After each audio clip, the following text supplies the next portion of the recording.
Olha só, gente, o Batalhão de Trânsito da PMDF realiza operações de combate ao transporte clandestino no DF. É um outro assunto, não tem a ver, né? Com esse que a gente acabou de mostrar. Clandestino. A gente lembra do último acidente envolvendo o transporte interestadual, que tirou a vida de 5 pessoas, deixou 17 feridos. Transporte clandestino existe dentro e fora dos limites do DF. E em todos eles não há garantias. Se a gente conseguir compreender isso, a gente pensa antes de pegar um transporte, porque precisa chegar no trabalho, porque tem a necessidade. Né? Tem transporte regular em ônibus, em carro particular, em van também, mas também tem fiscalização. Agora, o que acontece quando um motorista desse é identificado? É o que eu vou perguntar para a Maíra Guedes, que está ao vivo com a gente aqui e fala sobre isso, né, Maíra? Transporte regular tem ponto fixo, tem gente que pega na parada, você encontra em todo lugar. Mas a polícia também sabe disso, não sabe, Maíra? Ah, com certeza, viu, Neila? Existe toda uma operação que é feita no sentido de entender como que esse transporte clandestino funciona, até mesmo para que essa atuação seja efetiva. Esse ano, para a gente ter uma ideia, foram mais de 3.000 motoristas autuados, juntando autuações feitas por todos os órgãos de trânsito aqui do Distrito Federal, fazendo esse transporte clandestino. Se a gente comparar com o mesmo período do ano passado, houve aumento de mais de 100% com relação a essas autuações. São autuações previstas no Código de Trânsito Brasileiro e a Polícia Militar está de olho nesse transporte clandestino. A gente vai conversar com a Tenente Heloísa, ela que é supervisora do CPTRAN da Polícia Militar. Tenente, obrigada pela participação. A gente bom dia, a gente inclusive está aqui num ponto que vocês, na verdade, estão fazendo um trabalho de inteligência, né, nesse momento, justamente para poder autuar esses motoristas. Sim, a gente opera aqui na rodoviária de Brasília semanalmente com o nosso policiamento de trânsito e também o policiamento ostensivo, com o objetivo de coibir o transporte irregular, o transporte pirata. Certo. Agora, como é que vocês conseguem identificar um transporte pirata? Porque não há nenhuma identificação, ele é clandestino de fato, porque as pessoas também acabam pegando esse transporte, têm acesso. Como é que é? Na verdade, pelo comportamento dos motoristas, pela forma de desembarque, embarque, e quando na abordagem a gente faz uma entrevista para verificar a situação, se as pessoas ali conhecem o motorista, se elas estão em um transporte solidário ou não, se houve cobrança pelo deslocamento. Então, essas são algumas características que a gente colhe a partir de uma entrevista junto aos passageiros. Agora, a rodoviária é um ponto em que a presença desse transporte é muito grande? Sim, bastante. Ela é diária em todos os horários, eles chegam a anunciar, dependendo do comportamento, o transporte, a localização, fazem nas paradas de ônibus, principalmente nos horários de pico, né, que a população ali tem uma maior pressa, ou para chegar ao trabalho ou para ir para casa.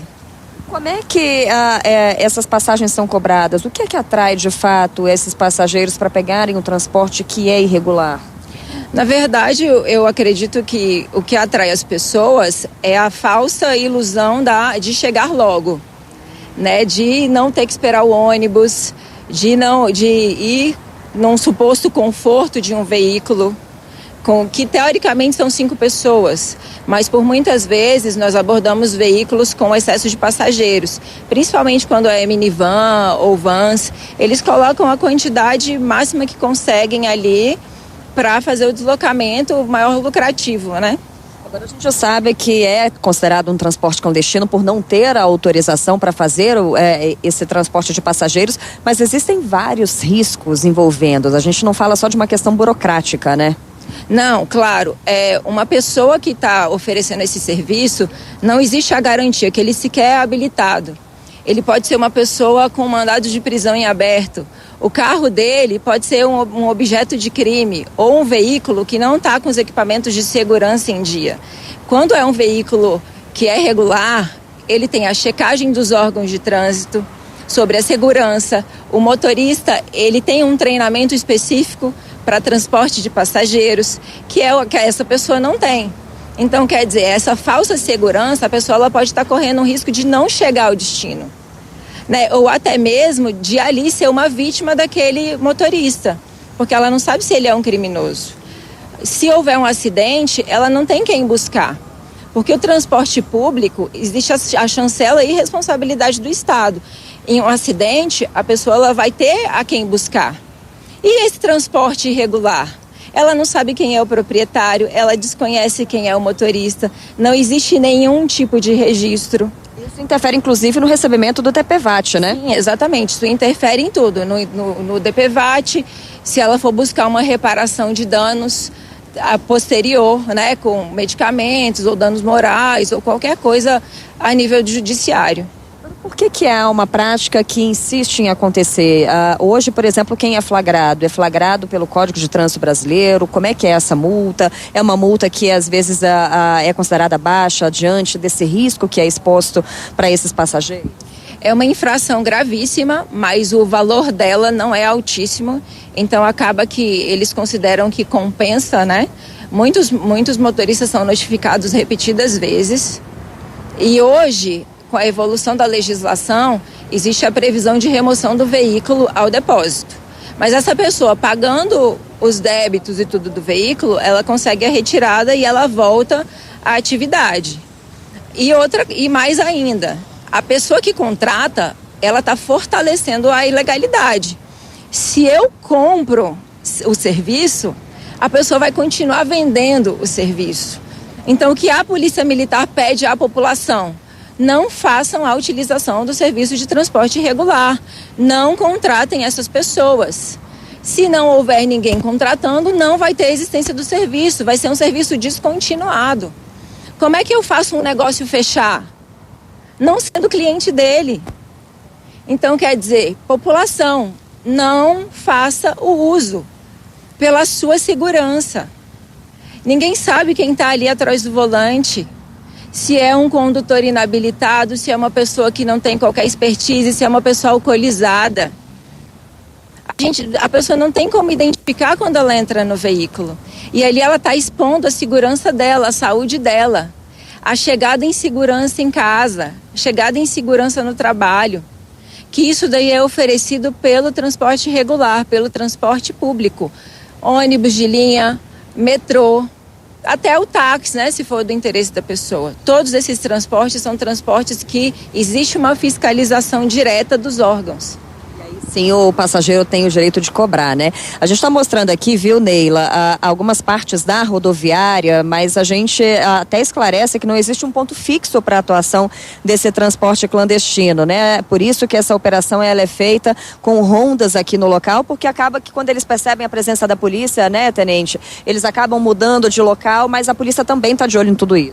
Sim, o policiamento de trânsito, ele acontece em todo o DF. E qualquer viatura, né, que verifique a atuação, ela vai abordar o veículo e fazer a notificação e levar esse veículo ao depósito. Então, não é só na rodoviária de Brasília, mas em todo o DF, qualquer situação que uma viatura da Polícia Militar, não só de trânsito, porque todos os nossos policiais são competentes para fazer a notificação e levar esse veículo ao depósito. Verificada a irregularidade, o veículo será abordado e devidamente notificado. A gente percebe que há uma ousadia por parte desses motoristas de insistirem nessa prática? Sim. Hoje eles verificam a presença da polícia, saem, esperam o policiamento de repente ser retirado do local e voltam à atuação. Porque é justamente isso, a população está consumindo aquele produto, a população está contratando aquele serviço.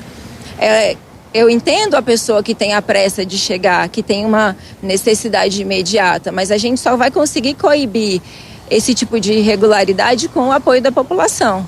É um trabalho de conscientização também? Sim, claro. As pessoas elas precisam ter a consciência da insegurança, do risco que elas se colocam ao fazer a contratação do serviço de pirata, né? Porque ele, como diz o vulgo nome, pirata, porque positivo não é. Regular ele não é, segurança ele não traz. Perfeito. Neila, é isso, viu? As operações então são realizadas aqui com frequência. A gente vai até se aproximar aqui um pouquinho, porque houve aqui até uma situação.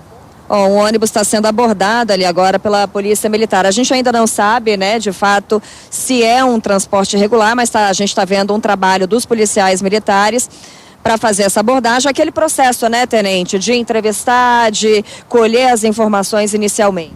Isso, exatamente. O policial ele vai abordar o motorista, vai checar, né, a habilitação do motorista, vai fazer a checagem do veículo, vai conversar com passageiros para verificar qual é a finalidade daquele serviço. Aquele ônibus ali, ele pode estar fazendo um transporte regular, como ele pode ser a contratação de um serviço. Mas a gente só vai descobrir isso fazendo essa entrevista. Perfeito. Oi, Neila, aí do estúdio temos perguntas? Maíra, a gente está observando aqui essa abordagem e é importante a gente saber o seguinte, lógico que quem pega o carro pirata sabe exatamente onde ele fica, né? E como a Maíra falou, é uma abordagem diferenciada, porque você está vendo, esse aqui é um ponto de transporte pirata. Se o pirata tá vindo aqui e vê a polícia ali, ele não vai parar aqui, ele vai dar a volta e vai parar lá na frente, né? Então é importante que as pessoas façam a denúncia, às vezes passam a placa do carro, porque você tem que pensar o seguinte, se o motorista estivesse numa situação legalizada, não tem nada nas costas, ele podia estar num aplicativo, ele tem muito mais garantias. E apesar de a gente ter falado aqui que eles precisam de mais garantias, ele tem muito mais garantia dirigindo por um aplicativo do que por conta própria. E se ele não está num aplicativo, ele pode não poder participar dessa filiação porque tem coisa nas costas. E você quer ganhar tempo, às vezes você entra no carro, o motorista é o Marinésio. Você lembra do caso? Do estuprador em série que assassinava mulheres? Você não pode correr esse risco para ganhar tempo na vida, porque você pode perder a vida. Maíra, a gente segue aqui com o nosso jornal. Muito obrigada, viu? Qualquer informação nova aí que você acha interessante, qualquer novidade nessa abordagem aí do Piratão, você pode chamar que a gente entra com você ao vivo de novo. Agradeço a policial pelas informações.